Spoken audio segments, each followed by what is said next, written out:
بسم اللہ الرحمن الرحیم۔ ہر انسان میں خوبی اور خامی دونوں موجود ہوتے ہیں، بس فرق اتنا ہے کہ جو تراشتا ہے اسے خوبی نظر آتی ہے اور جو تلاشتا ہے اسے خامی نظر آتی ہے۔ خود پر یقین ہونا کامیابی کی ضمانت ہے، مگر خود کو ہمیشہ درست سمجھنے کا یقین انسان کو گمراہ کر دیتا ہے۔ جو خوشیاں لوگوں کو ملے اور آپ کو نہیں ملے تو حسد اور تجسس میں نہ پڑے۔ یاد رکھے آپ کو وہ غم بھی نہیں ملے جو ان کو ملے ہیں، لہٰذا جس بھی حال میں ہے شکر کو لازم پکڑ لے۔ غلطیاں تمہیں عقل مند بناتی ہے اور مقصد تمہیں مضبوط کرتا ہے۔ زیادہ مال و دولت اکثر فتنوں اور غلطیوں کا سبب بنتا ہے۔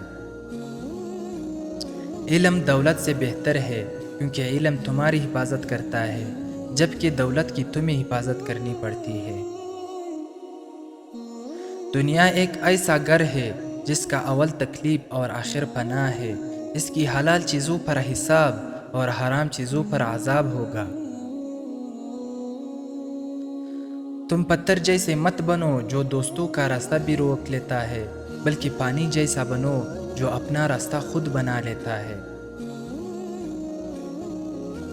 جو شخص دولت جمع کرنے میں سب سے زیادہ بخیل ہو وہ اپنی عزت دینے میں سب سے زیادہ سخی ہوتا ہے۔ دولت کو ہر وقت چوری کا خطرہ ہے، علم کو نہیں۔ نصیب بے شک اللہ کے ہاتھ میں ہے، مگر دعاؤں کا اختیار اس نے ہمیں دیا ہے، اور دعائیں ہی تو نصیب بدلنے کی طاقت رکھتی ہے۔ ظالم آدمی کی 3 علامتیں ہیں۔ نمبر 1، اپنے سے بڑوں کی نافرمانی کرنا۔